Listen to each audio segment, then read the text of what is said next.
Bienvenidos, un gusto de saludarlos a mi canal de YouTube, profe Germán Sangüesa Muñoz, y en este programa El Ciudadano Germán conversa con. Tenemos en estos momentos un invitado de lujo para un momento importante que está viviendo el país. Hace poquitos días fueron las elecciones presidenciales 2021, hay segunda vuelta y desde luego hay muchos análisis por realizar. Y en ese sentido, qué mejor que tener a un experto, un analista político, un destacado profesor universitario, ¿cierto? Que desarrolla actividades académicas en distintas instituciones y desde luego que también siempre es considerado en distintos paneles en medios de comunicación por su área temática. Así que saludamos muy cordialmente al profesor Guillermo Holzman. Profesor, un gusto saludarlo. ¿Qué tal, Germán? Digamos, un agrado saludarte a todos quienes siguen tu canal, así que no, un verdadero privilegio poder estar contigo y poder dar algunas luces en términos de cómo podemos mirar lo que ha sucedido en Chile, lo que va a pasar en la segunda vuelta el próximo 19 de diciembre y también lo que va a venir de aquí a futuro, ¿no?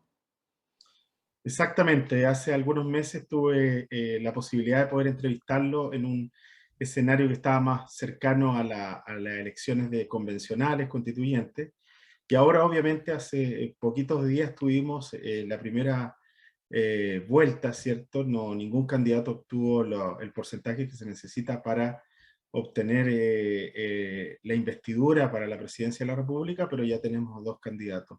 Entonces, la primera pregunta que quisiera formularle, profesor, es cómo ve el análisis de lo ocurrido en la primera vuelta en el pasado domingo. A ver, yo creo que hay varios temas que es necesario tomar como elementos que nos permitan llegar a un análisis. Empecemos quizás por uno que yo considero más importante, es el hecho del grado de abstención que hubo para esta elección. Un grado de abstención que tuvo en el 53,3%, básicamente, cuando en realidad se esperaba de que la abstención fuera incluso cercana al 40%. Es decir, hay mucha gente que no concurrió a votar, a pesar de que se vio muy llena todos los locales de votación. Exacto. Claro, nos quedamos con la fotografía de la convención de las 2 días votando, por lo tanto, claro, la Claro gente que se sí. distribuyó de forma distinta. Pero con todo, lo primero es que no hubo una concurrencia importante a votar en esta primera vuelta. No obstante, que se instaló la idea de que había una polarización a nivel de candidato que finalmente quedó reflejada en los estudios de opinión pública entre Gabriel Boric y José Antonio Kast.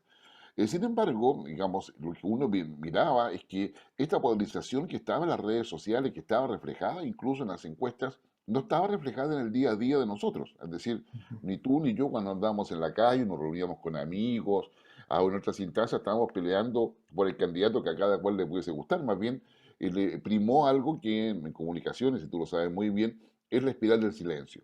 Es decir, nadie se atrevía a decir algo distinto a Gabriel y Boris, porque si decías algo, pero como es posible, que si yo te funaban, te hacían bullying, Correcto. digamos, de alguna manera.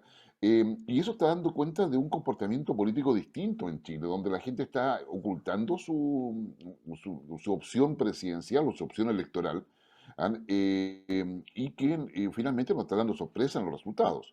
Y dentro de esta misma lógica, una cosa que también nos llama la atención es que las encuestas de opinión pública o los estudios de opinión finalmente pudieron predecir lo que pasó en las elecciones.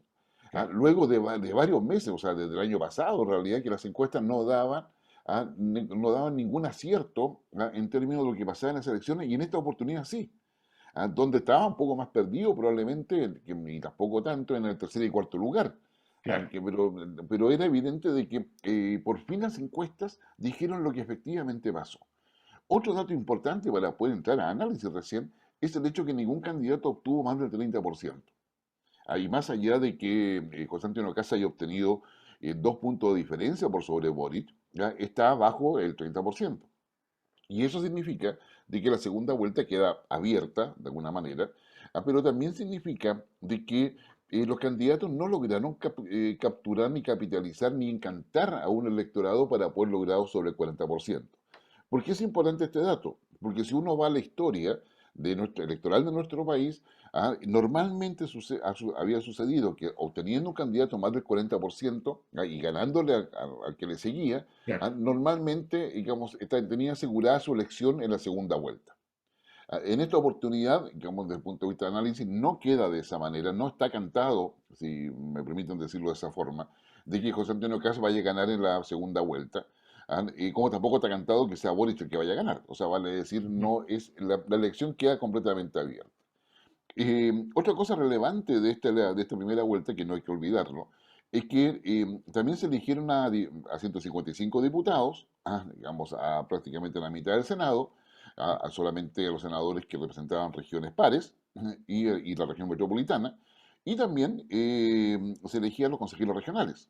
¿Ya? Y ahí yo creo que tenemos digamos, varias sorpresas. En términos de impacto, la primera cosa que nos va a llamar la atención es que el Senado queda casi de forma paritaria, entre lo que podríamos ser digamos, derecha e izquierda. A mí me cuesta decirlo porque considero de que en el siglo XXI la derecha y la Claro, izquierda está un poco superada por la realidad, pero exactamente.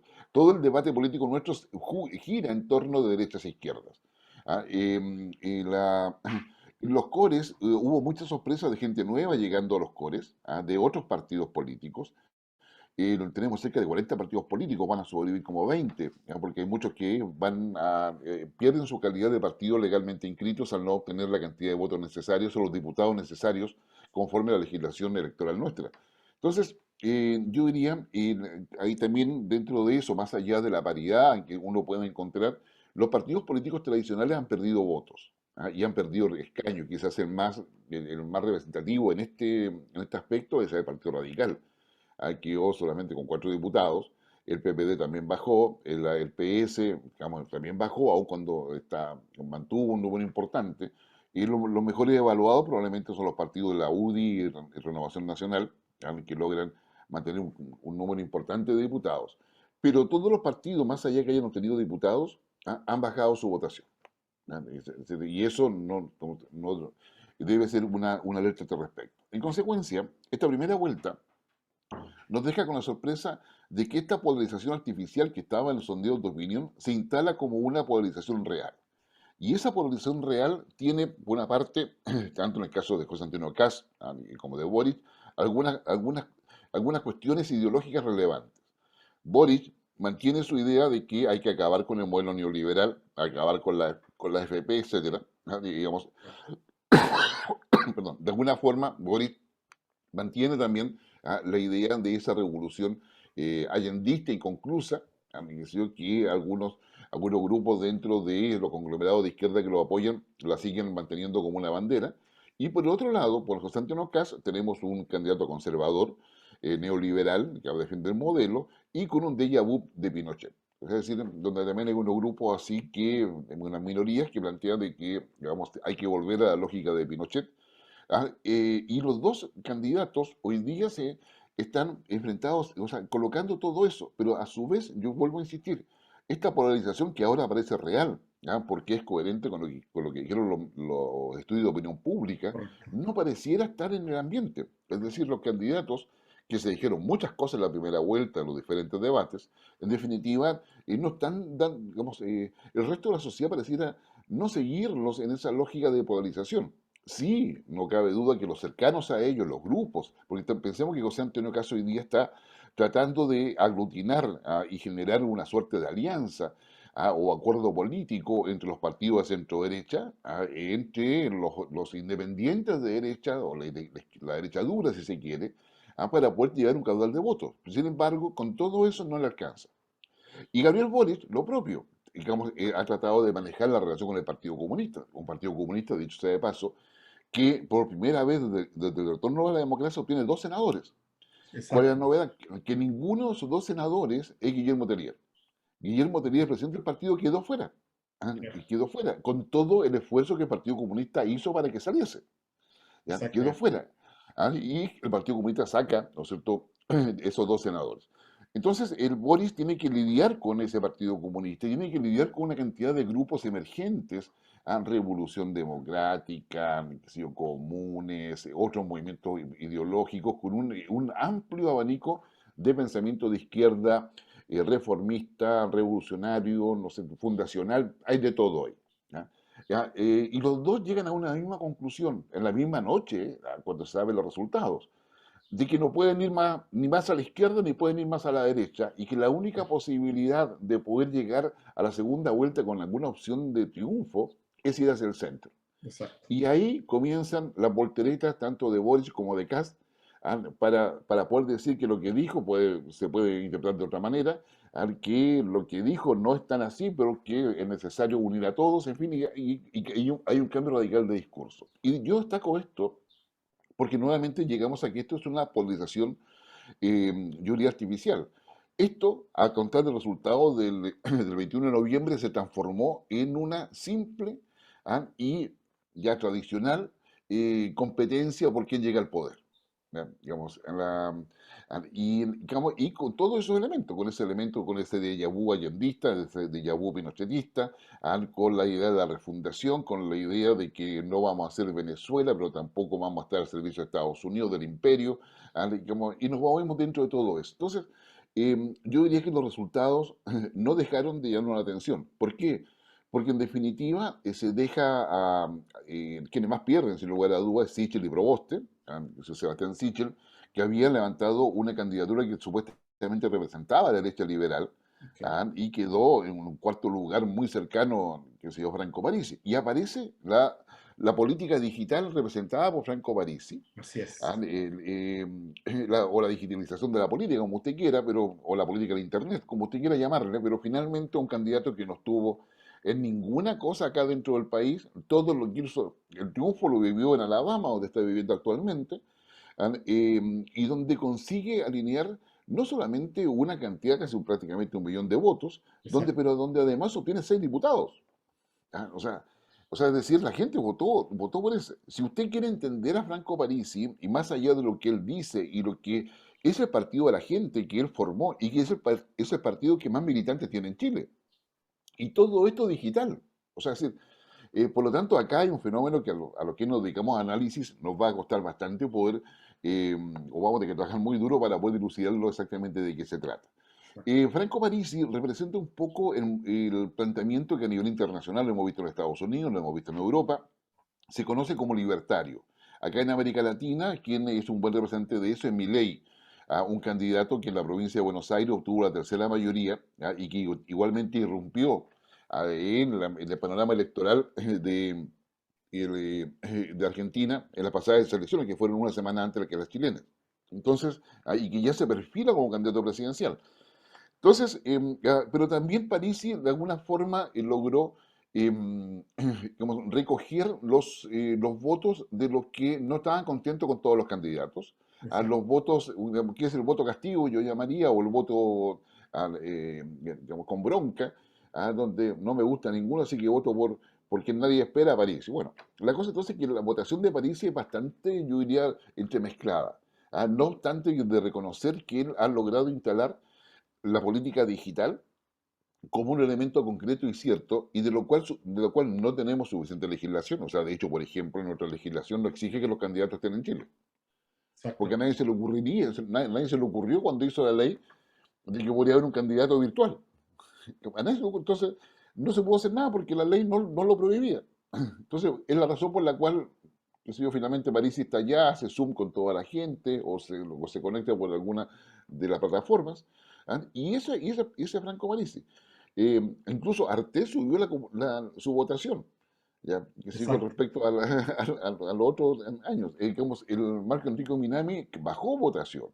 Ya, en fin, digamos, pero cada cual, digamos, ha tenido, y bueno, y Yanna Proboste, que merece también una mención especial, ella como parte de la democracia cristiana, de reconocido pensamiento más de centro izquierda dentro de la propia democracia cristiana, finalmente no logró ni cautivar ni a los propios demócratas cristianos, ni tampoco logró generar esa idea de unidad luego de haber sido presidenta, digamos, del Senado, y que de alguna forma era esperable porque ya sabíamos que hay un votante en Chile que está en contra de los partidos políticos, la corrupción de los partidos políticos y el establishment, esa instalación endogámica dentro de los partidos que se reproducen a sí mismos en las directivas y que dan poca participación a las bases, cosas que se siguen dando ahora en esta elección de primera vuelta. Yo creo que ahí podría ser como el cuadro completo respecto a qué cosa nos deja esta primera vuelta, Germán. Perfecto, profesor. Y en esa lógica argumentativa, hoy día tenemos la certeza de que el 19 de diciembre hay un balotaje con un futuro bastante incierto, tal como usted lo plantea, ningún candidato ni siquiera llega al 30%, por lo tanto la brecha es mucho mayor. Si analizamos el tema de las estrategias electorales, a vuestro juicio, ¿cuáles debieran ser los caminos o qué caminos están tomando tanto el comando y el mismo candidato José Antonio Kast y Gabriel Boric respecto a esta votación de los candidatos que quedaron en el camino y que son trascendentales para poder ganar la elección? Artés, Marco Enrique Dominami, ¿cierto? Yanna Proboste, Siche, y al parecer, y ahí la opinión suya será muy importante, el voto fundamental de este casi millón de personas que votaron por Franco Parisi, que tampoco hay una claridad absoluta de cuál es el perfil que lo marca y por ende hay que hacer una lectura adecuada para establecer cada uno de los escenarios sobre los cuales se va a trabajar. Y en ese sentido, en ambos candidatos, mantener ciertos elementos básicos de su programa, pero en una segunda vuelta, por definición, hay que negociar, hay que transar ciertas ideas. ¿Cómo ve ese escenario de segunda vuelta en términos estratégicos, profesor? A ver, en primer lugar, yo todavía dejaría en observación los sondeos de opinión. Mm. No me confiaría en esta oportunidad que los sondeos vayan a repetir lo que acaban de hacer de, digamos, de establecer quién tenía la mayor preferencia o no. Van a ayudar, por supuesto. Ahora, lo que sí les puedo decir es que los encargados electorales de ambos candidatos van a tener muchas discusiones internas. ¿Por qué? Porque por una parte van a aparecer los encargados, digamos, tradicionales de la política. Dicen, no, los votos se consiguen así, tenemos que prometer lo que sea, para que nos voten por nosotros. El otro va a decir, no, ¿sabe qué? Digital, todo tiene que ser digital, en redes sociales, qué sé yo, etcétera. El otro va a decir, no, tenemos que negociar con los otros partidos para que nos pasen los votos. En fin, yo creo que una de los mayores desafíos que cada candidatura tiene es entender cómo va a ser la campaña. Y cómo realmente se va a llevar a cabo esa campaña. Por ejemplo, o sea, si tú ves hoy,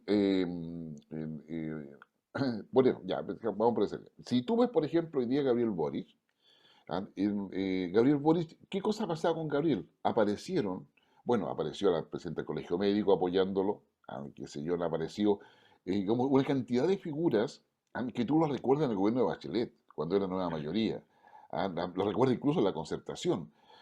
Propio Ricardo Lagos va y le da el apoyo a Boris, o sea, eso para mí casi, o sea, conociendo parte importante del electorado que tiene Boric, es como el beso de la muerte, o sea, Claro que sí. por alguna, claro, según uno lo puede entender, digamos, de esa manera, es decir, digamos, querrá la gente de Boris que Ricardo Lagos les vaya a apoyar, qué sé yo, querrá la gente de Boris que vaya a la democracia cristiana a apoyarlo.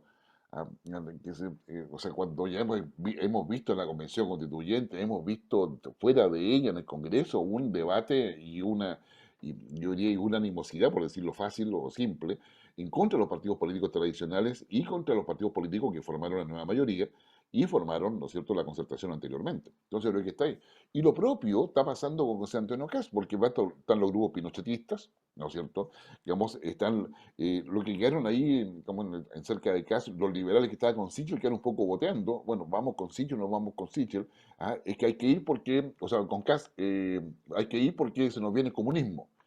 Ya, claro, porque la idea de que el CAS llega porque por la inseguridad, por la violencia, la delincuencia, etcétera, a orden público en general, a la idea de que había que mantener el modelo porque era la única forma de enfrentar el futuro. Bueno, hay una cantidad de grupos, aparte, Evópolis ya lo dijo, o sea, Evópolis dijo ya, lo va a apoyar, pero no somos parte del gobierno porque no estamos de acuerdo con él.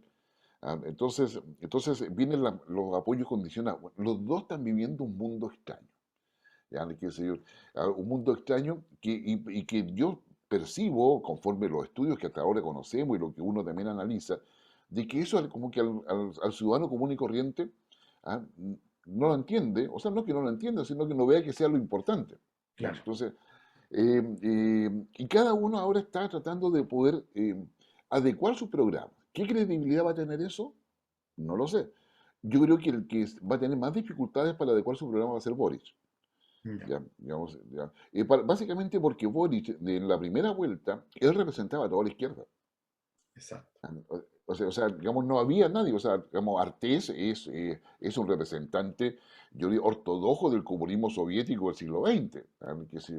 ¿Ya? Y él es muy claro en eso. Digamos, tú no te equivocas con él. ¿Ya? Es muy claro. Digamos, Marco Enrico Minami, qué sé yo, una cuestión entre socialismo, Grupo de Puebla, qué sé yo, digamos, un déjà vu también socialdemócrata de repente.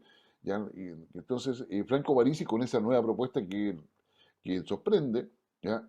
Eh, y bueno, ya en la propuesta ya lo conversamos. Entonces, yo creo que para la segunda vuelta vamos a ver un giro hacia el centro, o tratando de llegar a un centro imaginario. ¿Ya? Y yo digo imaginario porque en el fondo el desafío que tienen estos candidatos es más que ideológico, es demostrar de que logran ser empáticos. ¿Ya? Boris tiene problemas para poder, digamos, acreditar empatía con los sectores medios y medio altos del país. ¿Ya? ¿Ya? Digamos, Kass tiene problemas serios para demostrar empatía, ¿ah?, con las personas que ganan menos de 400.000 pesos al mes en el país. ¿Ah? ¿Para qué hablar con la minoría sexual, etcétera? O sea, el primer desafío es empatía. El segundo desafío es credibilidad, hacerse creíbles. Digamos, nosotros le vamos a creer a Boris cuando diga de que no quiere indulto para los que tuvieron 19 en octubre del año 2019, que le vamos a creer que la macrozona sur debe manejarse también con ley y ver el tema de pueblo originario de una manera distinta y sin apoyar los atentados que allí se producen. ¿Qué va a pasar con el narcotráfico? ¿Va a ser creíble él en eso? ¿O CAS? No, si el Ministerio de la Mujer se mantiene, que eso no se preocupen. No, como si hay una ley sobre aborto, yo lo voy a respetar. Que eso aparte de la ley actualmente vigente, que es el aborto por tres causales. Entonces serán creíbles, ¿cómo lo van a hacer? Y lo tercero es generar confianza. ¿Ah? ¿Podrá dar confianza una conversación entre Boris y Franco Parisi, o entre Casi y Franco Parisi? ¿Se podrá establecer un espacio de confianza? Ya. A lo que voy, detrás de esta argumentación, como le he explicado, es que el elemento más relevante probablemente para poder definir cuánta gente va a participar en la segunda vuelta, y cuánta gente va a ir a votar efectivamente, que ojalá sea bastante y no menos, que es el gran fantasma que tenemos ahora, que en la segunda vuelta vote menos de la que votó en la primera, efectivamente tiene que cumplir con esos tres elementos. Y esos tres elementos no son ideológicos.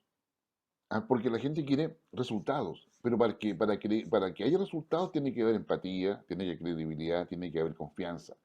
Si no logran instalar eso, yo, digamos, mi análisis al menos dice que va a votar menos del 45% en la segunda vuelta, lo cual hace perder legitimidad y colocar el próximo presidente, cualquiera de los dos que sea, en problema. Eso también nos lleva a una segunda cuestión. Para poder lograr la empatía, credibilidad, ¿no es cierto?, y confianza, se necesita además un equipo de gobierno, pero no me refiero a los ministros. O sea, llevamos, yo diría, desde Piñera 1, o sea, perdón, de Bachelet 1 en adelante, y que ha sido evidente en Bachelet 2 y Piñera 2, un esquema de toma de decisiones presidenciales aislado, que se toman decisiones presidenciales así como si fuera, qué sé yo, una institución jerárquica. Yo, presidente, le digo a todos que hagan esto. Y el resto, cri, cri, cri, cri. Es decir, como no, o sea, no hay una capacidad de poder tomar decisiones donde tú sientas como ciudadano de que esas decisiones han sido editadas, han sido evaluadas, qué sé yo, etcétera, y que eso vaya en bien del país. Lo que se ha visto es que son decisiones que van en bien del gobierno. Pero, digamos, y que el gobierno trata de poder sacarle lustre a todo lo que hace, y todo se hace en función de que el presidente o presidenta saquen la foto, saquen la foto de lo que se está haciendo. Entonces, yo creo que acá el equipo de toma de decisiones de cada candidato va a ser fundamental. ¿Ah?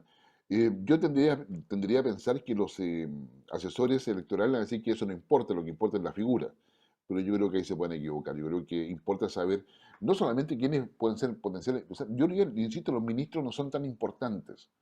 El tema es quién va a estar, o sea, porque cuando tú estás en política, y tú necesitas, o sea, cuando tú tienes claro de que el próximo presidente, sea Boric o Kast, no tiene mayoría en el Congreso y que todo lo va a tener que negociar, el presidente no puede estar las 24 horas negociando con cada uno, tiene un equipo de confianza que haga ese proceso de negociación, que construya los procesos de negociación. pero tiene que ser bajo los parámetros que te digo, o sea, credibilidad, confianza, empatía. Claro, Entonces, yo diría, ahora yo creo que los candidatos van a tener que demostrar que efectivamente tienen esa capacidad de una toma de decisiones que sea más participativa, si lo quieres ver en términos teóricos, una toma de decisiones con gobernanza, como una toma de decisiones que sea robusta para poder hacerlo, porque no va a poder sacar leyes, en consecuencia va a tener que rascarse, qué sé yo, con las leyes actualmente vigentes. correcto. Ah, o sea, si quieres sacar una ley distinta, o sea, buena suerte con eso, pero claramente el Congreso no está para eso, no tienes mayoría. Y ya tenemos la experiencia de que los partidos en el Congreso no votan con orden de partido, salvo cuestiones muy trascendentales. Pero Exacto. cada cual vota como se le ocurre, como ve la situación, y cómo ve su posicionamiento ideológico político. Entonces, yo diría que hoy día, parte importante de la ciudadanía, lo que espera es que le respondan algunas preguntas, que no tienen nada que ver con derecha e izquierda. La primera es, bueno, la calidad de vida. O sea, cómo yo voy a recuperar justamente mi calidad de vida. O sea, tener ingresos, todo eso. Por ejemplo, no debe pasar desapercibido que el presidente Piñera acaba de decir que va a ampliar el IFE. Ujú. O sea, un subsidio del Estado que lo encargo. O sea, es decir, es una ayuda directa, sí, de acuerdo. Pero tiene también un defecto de que genera un flujo de dinero en la economía que no representa productividad. Hoy día nadie quiere trabajar por menos de no sé cuánta plata. Qué sé yo. Lo cual parece muy bien que así sea, pero la economía no te da para eso. Exacto. Entonces ahí hay una suerte de contradicción en ello. Entonces, la gente quiere calidad de vida. Lo segundo que la gente quiere es que se respete la dignidad de las personas. Esto de estar ninguneando, qué sé yo, etcétera, digamos, no quiero que se respete la dignidad de la persona. Y lo tercero es transparencia. El tema de la corrupción creo que ha calado muy hondo en Chile. Cada vez se conocen, no solamente en instituciones del Estado, el sector privado, en la alcaldía, municipios, etcétera, en un montón de partes, el tema de corrupción. Entonces, la transparencia es importante. Yo tiendo a pensar de que los dos candidatos, tanto Boric como Kass, tienen un voto asegurado. Y probablemente, podemos hacer una hipótesis, su voto asegurado es que sacar en primera vuelta. ¿Ya? Que si podrán sumar 5 puntos, porque si yo le saco la mitad, como un cuarto a Parisi, le saco otro a Siche, le saco otro acá, puedo subir, pero llega a 45. ¿Ya? Sí. Ya, llega a 45. Y Boris va a estar detrás de Kast. ¿Ya? Porque mucha gente de la DC, del PPD, no va a estar dispuesta a votar por Boris. ¿Ya? ¿Ya? Entonces, quizás tampoco va a estar dispuesta a votar por Kast. ¿Ya? Incluso muchos de la izquierda no van a querer a un Boris arropado por Lagos. Exacto. ¿No? Entonces, yo diría la segunda vuelta se ve realmente complicada para los asesores electorales de cada candidato. Van a sumar rostros, gente, qué sé yo, programas, en fin, todo eso. Pero al final tiene que llegar a la gente que les crea, que les dé confianza, qué sé yo, y que luego lo incentive a participar en la elección el próximo 21. O sea, perdón, 19 de diciembre. 19 de diciembre. Y en ese sentido, finalmente, como última elemento de análisis, claro, no, tal como usted lo planteaba, el escenario es muy incierto de quién va a llegar a la presidencia de la República. Pero obviamente hay más certeza de que el 11 de marzo del 2022 debe llegar un nuevo presidente, ya sea generando un cambio del modelo neoliberal o eventualmente instalar un proceso de restauración conservadora, si es que llega acá a la presidencia. Eh, ¿Cómo ve usted como analista, como experto en análisis político, el escenario de Chile en el 2022, pensando, como usted planteaba, que estamos saliendo de una pandemia, se ha aumentado el gasto fiscal, hay que cuidar los recursos fiscales porque se ha administrado con déficit, con deuda, el mundo también se está ajustando a la realidad post-pandémica, y en el caso chileno se agrega de que no solo hay una nueva presidencia de la República, sino que también hay una convención constitucional que va a estar llegando a un camino de proponerle al país una nueva carta constitucional y se va a generar un plebiscito y ahí va a estar esa tensión entre el nuevo poder del presidente de la República y el poder que ha ido acumulando la convención constitucional. ¿Cómo analiza el escenario independiente quien llega al poder de Chile en el 2022 o en los años venideros? A ver, a mí me llama mucho la atención que en todas las campañas de primera vuelta y ahora de segunda, por lo que uno logra, digamos, percibir ya entre todas las negociaciones que se han hecho, me parece que están totalmente desenfocados respecto a lo que Chile necesita. O sea, no es que lo que proponga esté malo, pero claramente no tiene un correlato directo con las necesidades inmediatas del país. Me explico. Es evidente, y no solamente para Chile, sino que para todo el mundo, es que la primera prioridad, es la recuperación económica. Si hablamos de recuperación económica, lo que tú debes tener en mente es que Chile es uno de los países más interdependientes del mundo. O sea, es decir, por decirte algo, si no nos llega petróleo y gas del extranjero, en 3 semanas nos agotamos todas las posibles reservas que tengamos. Correcto. Digamos, más del 70% de lo que consumimos acá en Chile viene del extranjero. ¿Ya? O sea, vale decir, dependemos del mundo. Y me llama la atención que no veamos cómo está el mundo. Tú algo señalabas ahora. El mundo está tomando una nueva definición de cómo va a seguir el proceso de globalización. ¿Quién crea o quién piense de que el próximo presidente va a poder instalar un gobierno conservador, como sería el caso de Kass, o un gobierno progresista en la línea del Grupo de Puebla o línea bolivariana? Es que no entiende cómo funciona el mundo. Ujú. Definitivamente no lo entiende. Digamos, y nos podemos llevar a la sorpresa de que si gana Boris se transforme en un liberal de izquierda y si gana Kass en un liberal de derecha, pero van a dejar sus extremismos. Digamos, y no porque ellos quieran, sino que simplemente, mira, esto funciona así. Digamos,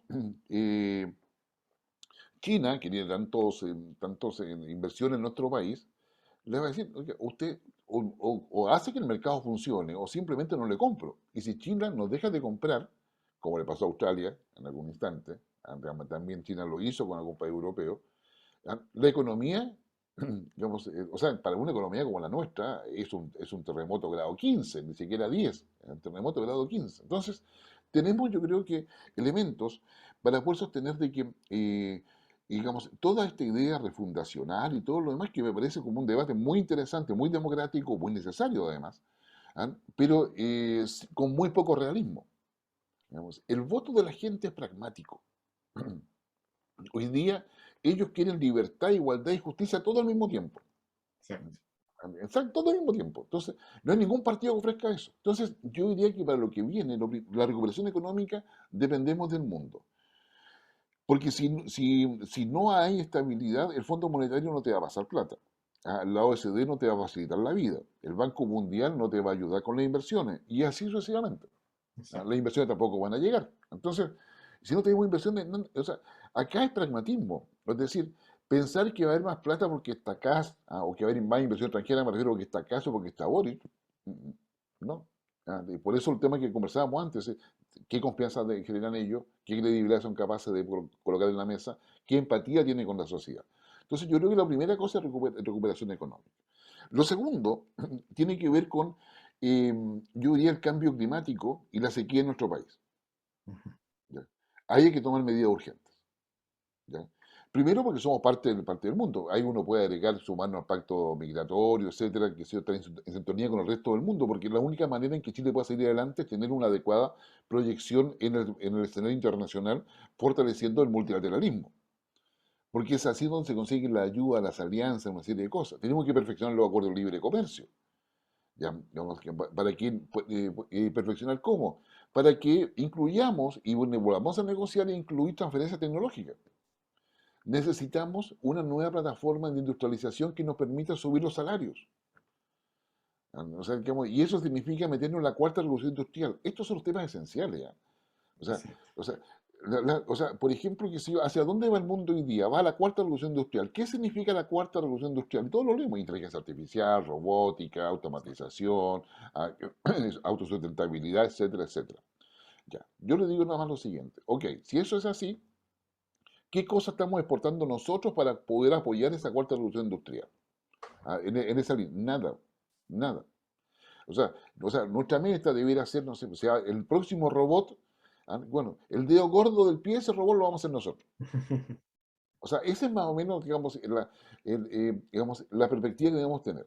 Por lo tanto, este otro gobierno no solamente va a ser un gobierno de transición, sino un gobierno que va a colocar las bases futuras, porque en 4 años no alcanza a hacer nada. Si además este gobierno no va a tener mayoría en el Congreso, ¿qué cosa va a refundar? Como no tiene mayoría en el Congreso, como no hay 2/3 en Cámara de Diputados, ni tampoco en Senado, lo que la Convención Constitucional quiere que vamos a pedir una nueva reforma para que nos den más plazos, no tiene la mayoría. Vamos a acortar el periodo. Todo lo que quieran ellos acortar, dejar Chile como unicameral, va a significar en la práctica también eh, que, que lo van a hacer para después, porque la ley retroactiva no existe. ¿Ya? O sea, que el próximo gobierno, que elijamos, que si digamos, el 2025, ese va a ir con una estructura de Estado, etcétera. Las constituciones se demoran entre 6 y 8 años en implementarse. Entonces, el elemento refundacional que ha estado una convención constituyente, yo creo que va a chocar con la realidad política. No hay votos en el Congreso para avanzar en todo eso, más allá que lo discutamos hasta el cansancio. ¿Ah? Pero no hay votos en el Congreso, porque es evidente que si gana Boric, eso el otro sector que está hoy día con Kast va a ser la oposición. Y lo propio, si gana Kast, el otro sector va a ser su oposición. Entonces, no va a haber mucho espacio para esto. Entonces tenemos 4 años. Yo insisto que habría que concentrarse en la recuperación económica, el cambio climático, digamos, la sequía, y la recuperación económica significa comercio, digamos, Exacto. y dentro de Chile, todo lo que es el tema de seguridad, etcétera, trabajar con las leyes que hay. Y las leyes lo puede hacer, o sea, eh, las leyes permiten siempre la interpretación, qué sé yo, Exacto. digamos, y el próximo gobierno va a tener que trabajar con lo que hay, porque no tiene espacio para sacar leyes, no tiene espacio. Entonces, y las leyes que pueda sacar van a ser fruto de negociaciones. O sea, ¿y cómo se va a dar? Entonces, yo hoy día de repente escucho todo lo que se dice, y yo veo el mundo como está.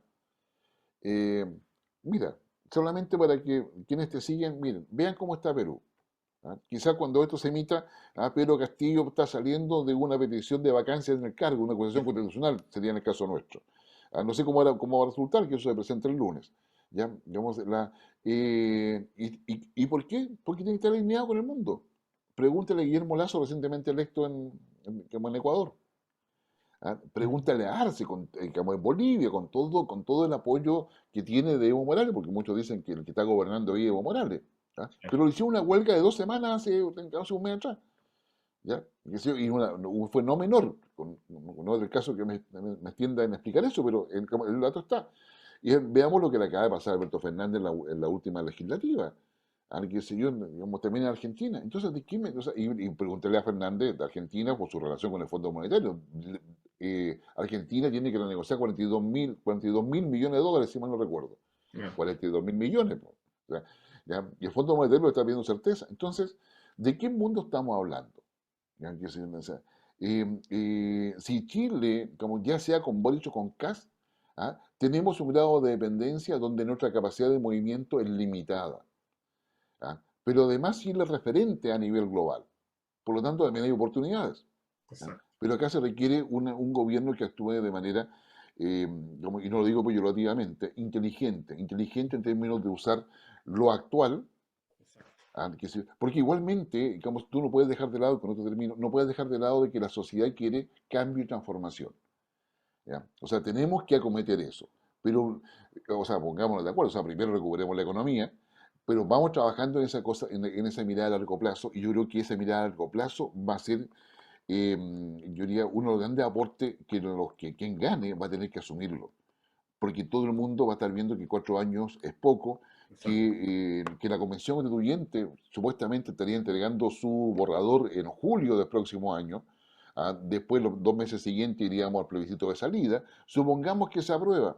¿Qué es lo que pasa con eso? Que en los próximos 3 o 4 años vamos a tener que hacer varias reformas a la Constitución para poder implementarla. Exacto. Entonces yo diría, esta cosa hay que pensar que la Constitución va a salir prístina, así perfecta. No, si eso no pasa.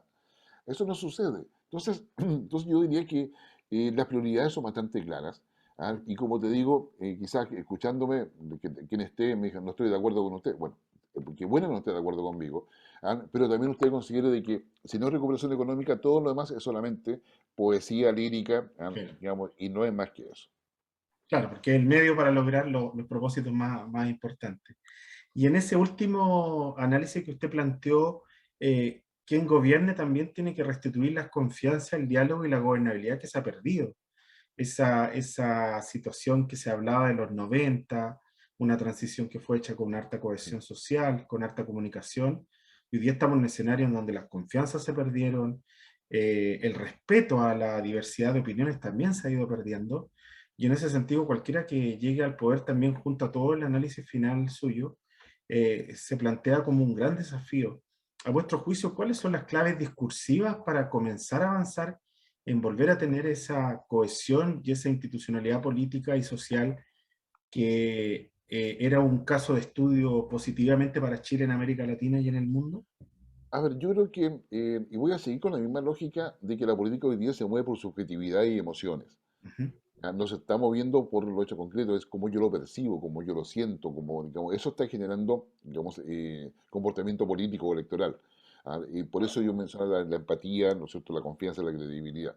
Y en este caso, yo diría que como recurso discursivo, la autocrítica, ¿ya? Y la humildad.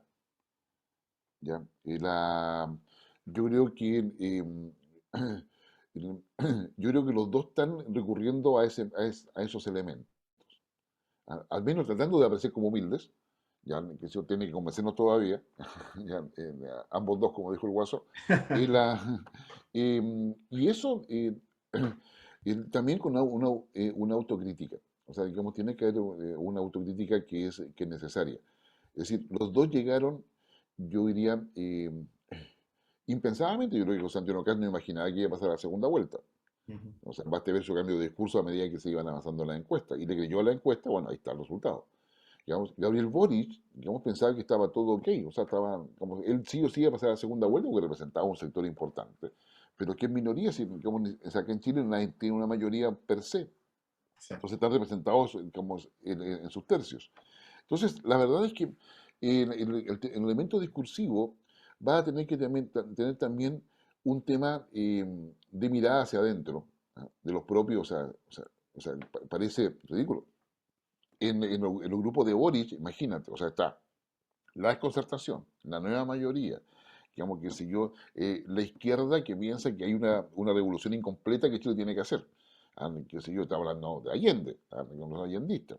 Y en el otro lado tenemos cosas parecidas, tenemos, o sea, en otro lado se repite la pelea entre liberal y conservador del siglo XIX.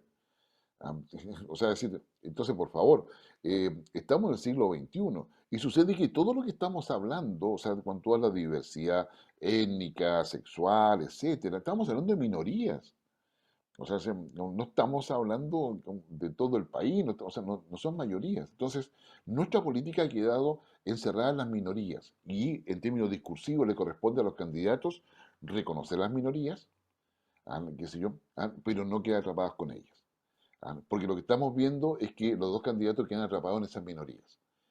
Digamos, y es necesario que la política salga de esas minorías, y vaya a temas pragmáticos, que no son calificables ni de izquierda ni de derecha, sino pragmáticos, resultados.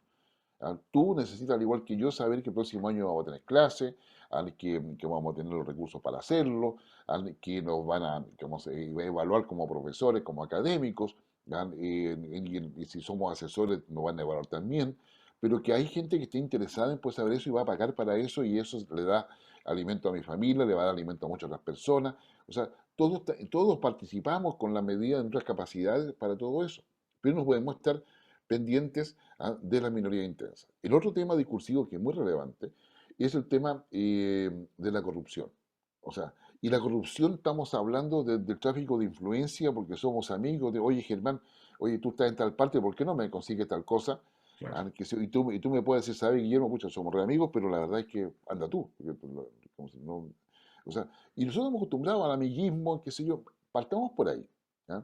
Hasta, bueno, por supuesto, tener un Estado que sea capaz de regular y controlar adecuadamente cómo se invierte los dineros del Estado, cómo se hacen muchas cosas, cómo paramos la corrupción que hay en nuestro país. Yo creo que eso es un tema que es fundamental tenerlo, digamos, tener una respuesta de parte de los candidatos y que generen justamente la credibilidad y confianza respecto a ello. Exactamente. Bueno, profesor, la verdad que ha sido una entrevista, una conversación, yo creo con un alto nivel de riqueza en términos de lo que ocurrió, lo que está, noticia en desarrollo, como dicen los periodistas, Mm. y esta lógica importante de centrarse en las perspectivas futuras sin perder de vista el contexto internacional que usted dice que es muy, muy importante. Así que agradecido de vuestra participación, esperamos en el futuro también tener otras conversaciones de lo que va a venir en el 2022, así que muy, muy agradecido. Nos despedimos de usted y de los oyentes de este programa. Si les gusta esta entrevista, le dan un like, ¿cierto? Y suscríbanse al canal Profe Germán Sangüesa Muñoz. Profesor, un gusto saludarlo y desde luego aprovechando que ya el año está terminando muy rápidamente, desearle que termine muy satisfactoriamente todas sus actividades y obviamente los mejores deseos en sus ámbitos personales y profesionales. Muchas gracias, Germán. La verdad que un agrado poder conversar contigo. Además que uno se puede explayar Exacto. digamos, sin ningún mayor problema. Espero que a quienes vean esta entrevista les aporte para que tengan una mejor opinión y un mejor análisis personal de cada uno de ellos respecto a lo que pasa en Chile. Tú sabes, Germán, que la política, cuando uno se dedica a análisis político, es como el fútbol, ¿no? Cuando juega la roja, todos somos técnicos. Exacto, Cuando hay conflictos políticos, todos son analistas políticos. Así que exactamente. espero que poder entregarle elementos y argumentos para que tengan un mejor análisis y una mejor visión de lo que pasa en nuestro país. Así que, Germán, felicitarte y lo mismo para ti y familia, que tengas un estupendo fin de año. Y ya nos Muchas veremos gracias, pronto. profesor. Un gusto saludarlo, que esté muy bien. Hasta Igualmente. luego. Gracias. Chao.